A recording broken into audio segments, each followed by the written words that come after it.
BJP councillor Sugathan ഹൈക്കോടതി നിർദ്ദേശപ്രകാരം സത്യപ്രതിജ്ഞ ചെയ്തതോടെ തിരുവനന്തപുരം കോർപ്പറേഷന് മുന്നിലെ റിലേ സത്യാഗ്രഹം അവസാനിപ്പിച്ചു. ക്രിമിനലുകൾ ക്യാമ്പ് ചെയ്യുന്ന ഹെഡ് ഓഫീസായി കോർപ്പറേഷൻ മാറിയെന്ന് LDF ആരോപിച്ചു. അടിയന്തരമായി കൗൺസിൽ വിളിക്കണം, സുഗതനെതിരെ നിയമ നടപടി തുടരണമെന്നും LDF കൗൺസിലർ SP ദീപക് ആവശ്യപ്പെട്ടു. കോടതി തന്നെ പറഞ്ഞിട്ടുണ്ട്, കാപ്പ കേസിനകത്ത് പെട്ട 6 മാസത്തേക്ക് ഡീറ്റെയിൻ ചെയ്തിട്ടുള്ള ഒരാൾക്ക് ഒരു വിധത്തിലുള്ള ആനുകൂല്യവും കൊടുക്കാൻ വേണ്ടിയിട്ട് പറ്റില്ല. എണ്ണി കേസുകളെ സംബന്ധിച്ചുള്ള വിവരങ്ങൾ എടുത്തിട്ടുണ്ട്.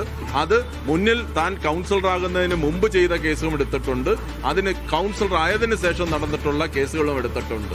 അപ്പോൾ നിയമപരമായി ഞങ്ങൾ പറയുന്ന കാര്യങ്ങൾ താഴത്തെ കോടതി ശരിവെച്ചിട്ടുണ്ട്. ഇപ്പോഴും ജാമ്യം കിട്ടിയിട്ടില്ല മജിസ്ട്രേറ്റ് കോടതികളിൽ, അതുപോലെ തന്നെ ജില്ലാ കോടതിയിൽ നിന്ന് കിട്ടിയിട്ടില്ല, ഹൈക്കോടതിയിൽ നിന്ന് കിട്ടിയിട്ടില്ല. കാപ്പ ബോർഡ് കൂടി സ്ഥിരീകരിച്ചിട്ടുണ്ട്, ആഭ്യന്തര വകുപ്പ് സ്ഥിരീകരിച്ചിട്ടുണ്ട്.